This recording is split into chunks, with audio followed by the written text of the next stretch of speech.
accept the first awards from the Institute for Sustainable Design in honor of Democracy Now! We're so proud. I mean, we are a news organization which deeply believes in sustainability. We moved to our new permanent home, and we understood very early on, as we celebrate our 15th anniversary this year, that the medium is the message. And so we decided to really focus on the building project, not just as a way to have a home for a microphone, but to make it a place that is sustainable. And so, we committed to building it green. Special thanks to Karen Renucci, who led the project, and just didn't give up until the end. From the blue jean denim that we used to as the insulation, to the reused furniture, the windows on the outside that were not energy efficient because it's a 100-year-old building and it was old printing press, taking those windows on the outside, putting energy efficient windows on the outside, but using them on the inside as transoms for offices looking out onto the space to receive light. And ultimately, we got LEED Platinum rating. We're the greenest internet, TV, radio studio in the country. The New York Times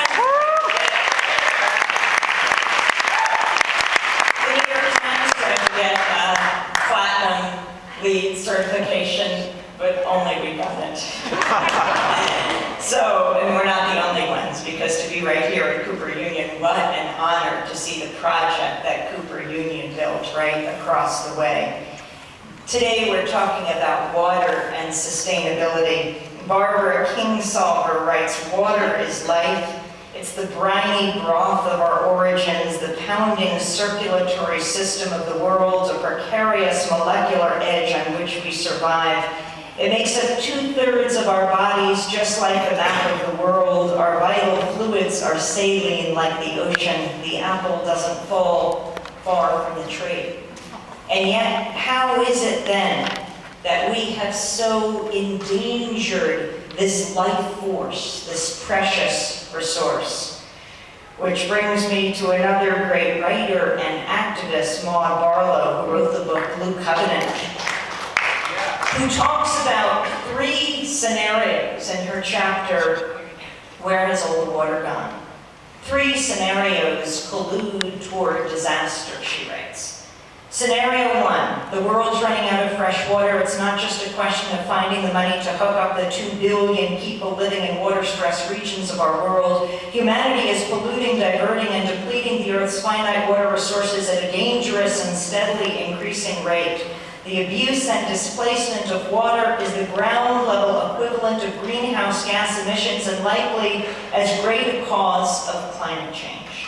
Scenario 2, every day more and more people are living without access to clean water. As the ecological crisis deepens, so too does the human crisis. More children are killed by dirty water than by war, malaria, HIV, AIDS, and traffic accidents combined. The global water crisis has become a most powerful symbol of the growing inequality in our world. While the wealthy enjoy boutique water at any time, millions of poor people have access only to contaminated water from local rivers and wells. Scenario 3. A powerful corporate water cartel has emerged to seize control of every aspect of water for its own profit. Corporations deliver drinking water and take away wastewater. Corporations put massive amounts of water in plastic bottles and sell it to us at an exorbitant price. Corporations are building sophisticated new technologies to recycle our dirty water and sell it back to us. Corporations extract and move water by huge pipelines from watersheds and aquifers to sell to big cities and industries. Corporations buy, store, and trade water on the open market like running shoes. Most importantly, corporations want governments to deregulate the water sector and allow the market to set water policy. Every day they get closer to that goal. Scenario 3 deepens the crises now unfolding in scenarios 1 and 2. Scientists call them hot stains, the parts of the earth now running out of potable water. They include northern China, large areas of Asia and Africa, the Middle East, Australia, the Midwestern United States, and sections of South America and Mexico. And then we look at what is unfolding in Japan. The radioactive water that is being spilled into the ocean that will soon make its way to us. But that's not the only reason we should care. We should care because of what's happening now to the people in Japan as well. How is it possible that this country, Japan, that has known so much pain, that was the target of the dawn of the nuclear age more than a half a century ago, knows that pain from nuclear power once again? I mean, let's go back, because I think the answer to what we see in Japan, to the privatization, to the corporatization of water that we're seeing around the world, is first people having information, understanding what's happening, and that means we need an independent media.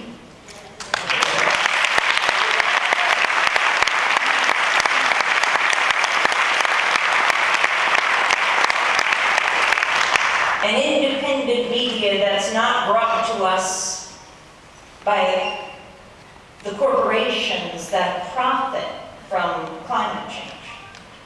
Not brought to us by the nuclear industry or by the gas industry, the coal industry. Not brought to us when we're talking about war by the weapons industry. Not brought to us when we're talking about healthcare by the insurance industry or big pharma.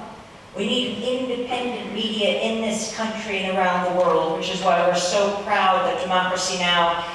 Celebrating 15 years, begun, in 1996 as the only daily election show in public broadcasting on a few dozen community radio stations. Then in 2001, the week of September 11th, coincidentally began on the first TV station in New York, Manhattan Neighborhood Network, Channel 34 on Time Warner.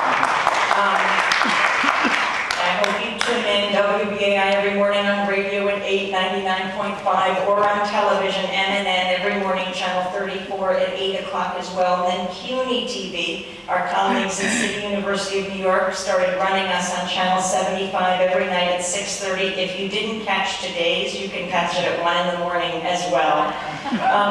But we went from a few dozen community radio stations 15 years ago to now broadcasting on more than 900 public radio and television stations. The hunger for independent media is so strong. As we broadcast from the United States, across Canada, across Europe, Latin America, our headlines in Spanish, hundreds of radio stations take those, and we broadcast every week in Japan on one of the major cable networks. They don't call it Democracy Now!, they call it the other America.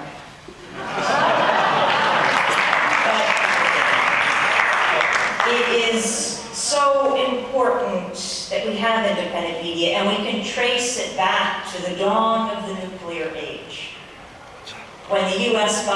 dropped the only nuclear weapons on Hiroshima and Nagasaki, two Japanese cities.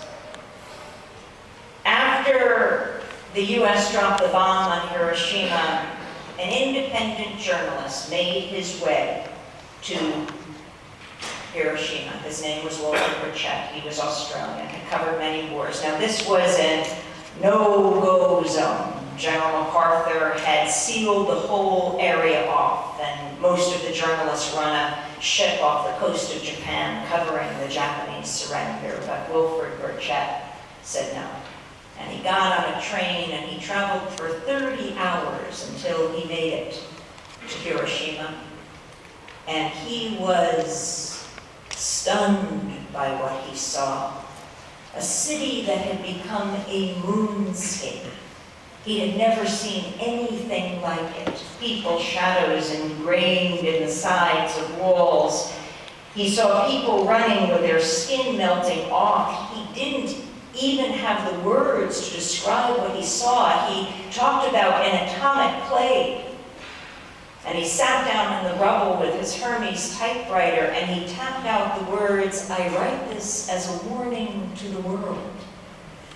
The US War Department, it wasn't called the Pentagon at the time, was shaken by the fact that so many were horrified by what Wilfred Burchett wrote. And they tried to counter what they called Japanese propaganda about radiation sickness.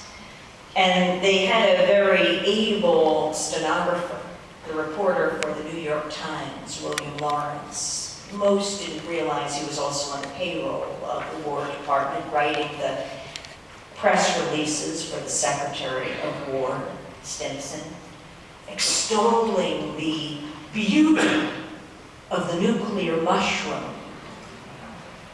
He did a series of 10 pieces. The New York Times did the headline, "No Radiation Sickness Found at Hiroshima." And he won a Pulitzer Prize for his reporting. I sometimes speak at the Columbia School of Journalism. I just recently did, just a few weeks ago, but a few years ago, in between speaking to the journalism students, I made my way to the Pulitzer Committee, which is how it's there, and put in a petition for the New York Times to be stripped of that Pulitzer. See,